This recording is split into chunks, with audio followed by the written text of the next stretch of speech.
subscribe. Bismillahirrahmanirrahim. Assalamualaikum warahmatullahi wabarakatuh. Kaum muslimin yang dirahmati Allah, semoga Allah senantiasa curahkan segala rahmat, segala nikmat yang berkepanjangan dan tidak akan berhujung dari dunia hingga akhirat kelak insyaallah. Dan Allah pun kumpulkan kita para kaum muslimin di bawah naungan aras Allah beserta para nabi, beserta para orang-orang yang Allah kasihi, Allah sayangi, Allah cintai insyaallah, di bawah naungan aras Allah kelak di mana tiada naungan selain daripada naungannya insyaallah. Amin amin Allahumma amin. Kaum muslimin, pada kesempatan pagi hari ini saya akan mengunggah sebuah video di mana video ini mengisahkan tentang bagaimana Rizuli Lubis ya membuang sampah sembarangan. Seorang pendeta perilakunya macam binatang ini ya, istilah Rizuli Lubis, dan dia pernah memfitnah umat Islam bahwasanya umat Islam senang membakar gereja. Namun begitu ditangkap ya, ditelusuri dan ditangkap, ternyata yang membakar itu adalah orang Kristen sendiri, dan itu adalah jemaat gereja itu sendiri. Nah, kontennya, konten Rizuli Lubis itu pada akhirnya dihapus oleh karena mungkin malu dia. Oke, demikian kaum muslimin videonya. Karena gini, stigma atau mungkin saya lebih tepat ya pakai istilah mungkin citra yang ada di masyarakat ini adalah bahwa memang ada pendeta yang membuat kebaktian kesembuhan. Ya, nah, kebaktian kesembuhan ilahi kan itu di mana-mana marak gitu kan. Bahkan ada itu YouTuber satu itu yang penginjil jalanan itu kan begitu, yang menyembuhkan di jalan-jalan kan begitu. Ya. Sehingga mau tidak mau orang kesannya, oh ini mereka kerjanya menyembuhkan orang. Nah sehingga pas ada virus sekarang, mau tidak mau orang ada tuntutan ya. Coba buktikan sekarang, kamu kan selama ini menyembuhkan, kamu selama ini kan bikin kebaktian kesembuhan. Coba sekarang tunjukkan begitu kan. Tunjukkan bagaimana menyembuhkan itu kan begitu Pak. Jadi ini sehingga bagi saya dari kacamata saya, ketika Pak Tong menentang bagi saya tidak salah, karena memang kesan yang dilihat seperti itu. Walaupun mungkin dari aspek ini apa namanya pengkhotbah kesembuhan ini mungkin tidak berpikir begitu, tetapi memang yang kelihatan begitu Pak. Dan termasuk orang-orang yang tadi mungkin kirim video-video singkat yang mungkin mereka motifnya sebagai haters atau apa, bagi saya juga tidak salah reaksi mereka, karena memang yang ditampilkan selama ini oleh orang-orang atau pendeta-pendeta yang memang menekankan kesembuhan itu seperti itu. Sebetulnya pendeta ini sangat getol sekali terjun ke jalan-jalan, bahkan ke kebun-kebun sekalipun untuk misi kristenisasi. Kemarin terakhir saya sempat mereaksi videonya juga, apabila pendeta ini turun ke jalan bagikan amplop dan mendoakan ya, serta mengajak percaya kepada Yesus sebagai Tuhan. Padahal yang diberi amplop, yang didoakan, yang diajak percaya supaya percaya kepada Yesus adalah laki-laki dan perempuan yang sudah beriman kepada Allah Subhanahu wa taala sebagai Tuhannya Yesus. Bahkan ikhwatullah, kalau misalkan saya melihat video-videonya itu ya di channel pendeta ini, orang ini getol sekali nyinyir kepada Ustadz Abdul Somad. Bahkan kemarin terakhir itu pendeta ini pernah memfitnah umat Islam terkait pembakaran gereja. Setelah ditelusuri, ternyata yang membakar gereja itu adalah jemaatnya sendiri ikhwatullah. Dan sekarang kontennya sudah dihapus karena mungkin tak kuat menahan rasa malu ikhwatullah. Baik, supaya tidak lama lagi kita akan tampilkan saja bagaimana akhlak dan etika pendeta ini ketika bertamu kepada seseorang, ke rumah seorang ya, dan bagaimana netizen Kristen menanggapi video tersebut. Video ini kita tampilkan untuk dapur mafasid ikhwatullah, agar menjadi pelajaran untuk kita bahwa yang dilakukan pendeta ini salah dan tidak benar ikhwatullah. Silakan kita langsung tampilkan ke videonya. Ya, kita sudah tibanya di daerah Bandung.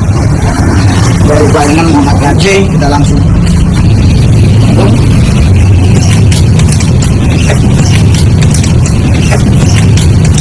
Nah, ikhwafillah, pendeta ini saat di video ya terlihat jelas membuang sampah sembarangan, main lempar ikhwafillah ya. Apalagi ini di halaman rumah orang, yang tidak sepantasnya, yang tidak selayaknya pendeta memberi contoh buruk kepada jemaatnya. Karena ini sudah divideokan ikhwafillah. Apa jadinya kalau misalkan kelakuan pendeta ini lalu kemudian ditiru oleh jemaatnya ikhwafillah? Nah, mungkin nanti seperti ini, ketika jemaatnya ditanya, kenapa Anda buang sampah sembarangan? Kan pendeta saya juga seperti itu gitu ya. Nah, ikhwatibillah, jangan-jangan jangan-jangan botol-botol yang berserakan di depan rumah itu orangnya sama ya. Baik, tentu hal ini menjadikan netizen-netizen Kristen geram dengan kelakuan pendeta ini. Kita akan langsung saja tampilkan komen netizen yang mengomentari kelakuan dan etika atau akhlak pendeta Rizul Lubis ini. Silakan. Ini yang pertama, ikhwatibillah. Salam Pak Pendeta, tolong kasih contoh yang baik. Artinya ikhwatibillah, kelakuan pendeta ini memang tidak baik ya. Bekas minum atau apapun yang sampah, katanya seperti itu, tolong dibuang di tempat sampah. Jika tidak ada tempat, maka sebaiknya Pak, sediakan tempat sampah kecil di mobil untuk dibuang sampah. Baru dibuang setelah di rumah Pak. Baik, alhamdulillah, kita lanjut lagi. Pendeta Lubis, tolong habis minum air mineral, botolnya jangan buang sampah sembarangan di pekarangan orang, itu tidak baik. Luar biasa ya, ini netizen sangat luar biasa ya, menceramahi pendeta. Baik, kita lanjutkan lagi. Jadilah contoh yang baik. Buanglah sampah pada tempatnya. Ini kalau pendetanya normal, alhamdulillah, pasti mahal, alhamdulillah ya, karena sudah diceramahi netizen sendiri. Nah, sekarang kita akan lihat proses penyembuhan yang diklaim katanya pendeta ini bisa menyembuhkan. Dan apa yang terjadi, ikhwatibillah, bikin malu lagi, ikhwatibillah, settingannya gagal ya, gagal total. Kita simak videonya dan kita simak dengan cara seksama, ikhwatibillah. Silakan. Tapi yang ada Udah berapa tahun? nah itu bisa lihat ini bisa lihat ini Kalau jauh gini mah nggak jelas. ini Agak bisa. apa ya? RRC. Iya. Oke, kalau segini bisa. Nah, segini Raja Wali. Bentar aja dibaca dulu. Oh iya ya. Iya. Ada lagi kan? Betul. Oke, ibu biarkan dulu segini. Nggak bisa. Iya, tadi segini bisa ibu. Ibu segini tadi bisa kan? Kalau segini kan? Iya. Nah, ikhwatibillah, ini sangat menarik ya. Katanya kalau jauh itu nggak jelas, kalau dekat bisa dan jelas dilihat. Nah, ketika pendeta ini bilang, coba Bu, ini jelas gitu ya. Kata si ibunya, oh ini bacaannya Raja Wali. Kata pendetanya, ntar jangan dibaca dulu gitu ya. Kata ibunya, oh iya, sambil senyum tapi merasa bersalah ya, ikhwatibillah ya. Ibunya mungkin lupa, tidak sesuai skenario awal, ikhwatibillah. Terus pendeta ini nanya ke ibunya, ibu bisanya segini kan, sambil tangan pendeta ini didekatkan. Terus ibu ini bilang, gak bisa. Artinya dekat gak bisa, jauh gak bisa, settingannya gagal dan terbongkar.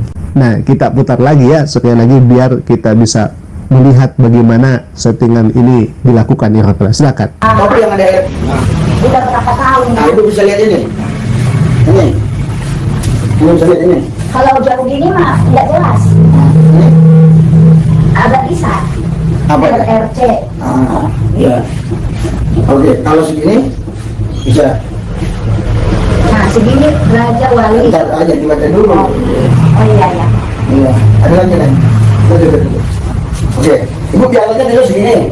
Nggak bisa. Iya, tadi segini bisa ibu. Ibu segini tadi bisa kan? Kalau segini kan? Iya. Nah, itu ya, kita sendiri bisa menilainya.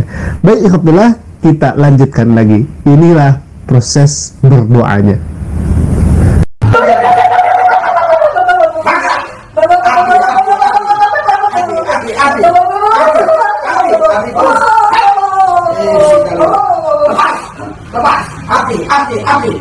Nah, ikhwatibillah, inilah proses ketika pendeta ini mendoakan si ibu itu ya.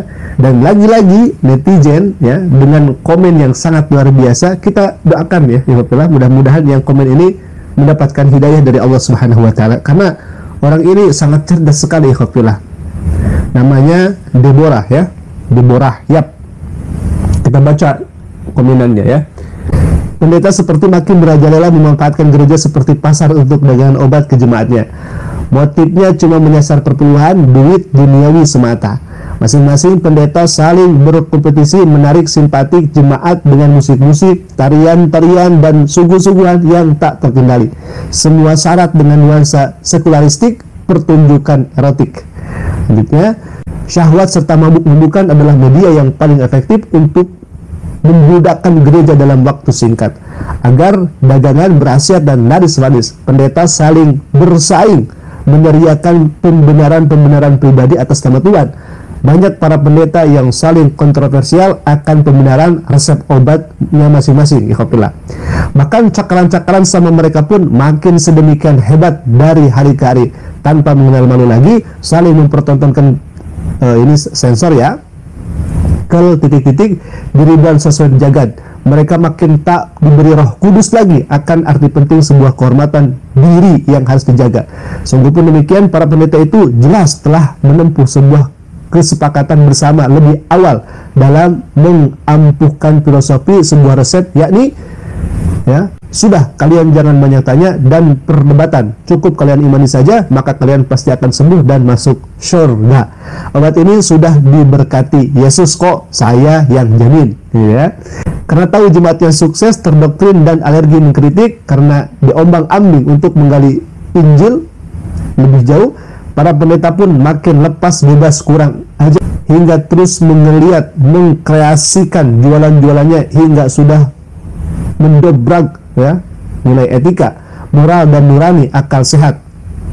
Di lain hari pendeta lain pun berinstruksi, wahai jemaat setia, baik yang perawan maupun janda, bebaskan kesehatan dan rahimmu dari roh-roh jahat, agar anak-anak yang kalian lahirkan nanti berbudi luhur. Tampilkan di hadapan saya untuk mensyukur bulu-bulu itu, karena hanya saya yang diutus Yesus untuk membuatnya berkat. Saya adalah nabi baru, saya punya mujizat-mujizat baru. Berdosa jika kalian tidak mempercayai saya, karena saya juga orang suci, terdidik sarjana teologi S3 Roma. Wah. Saya menggali diam-diam dan terus cermati, sungguh saya akan dipecundangi terus jika selalu berada di sana walau hanya sekali seminggu. Sungguh tak termaafkan kesia-siaan umur dan hidup saya yang telah dipecundangi para pendeta selama ini. Kini saya tak lagi pernah ke gereja. Jelek. Ini pengakuan Deborah yang sangat luar biasa, ikhwafillah ya. Semoga orang ini Allah berikan hidayah ya. Amin ya Allah ya Rabbal Alamin. Dan masih ada lagi, alhamdulillah, ternyata pendeta ini masuk ke rumah orang tidak lepas sepatu. Akhirnya netizen pun marah. Nih, salah satunya ada Arjuni, gak sopan namu ke rumah orang pakai sepatu nginjak-nginjak karpet orang. Ada-ada saja ya pendeta ini. Baik, ikhwatillah, mungkin itu tadi cuplikan dan tayangan pendeta Risulibis kena tampar netizen. Kalau pendeta ini masih punya malu, pasti dia akan malu. Nah, demikian tadi kaum muslimin ya. Dan para pendeta pun di situ ada Esra Soru ya, ada MYM ya, ada Pak Gilbert ya, pendeta Gilbert, dan yang satunya lupa saya namanya.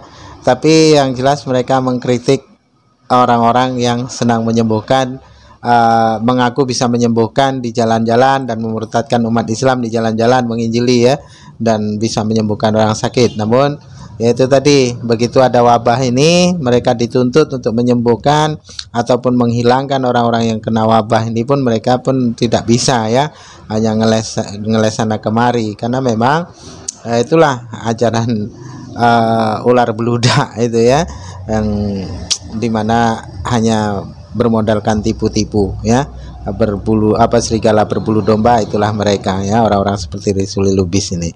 Oke, demikian saja kaum muslimin yang dapat saya sampaikan. Saya akhiri video ini. Wassalamualaikum warahmatullahi wabarakatuh. Ya Hadi ya Bashir ya Tabibi, Nabi Allah khairu khalqi khairu khalqi jami'an, lahu sibi wal marati, salatullah subhanallah. Once again, I try.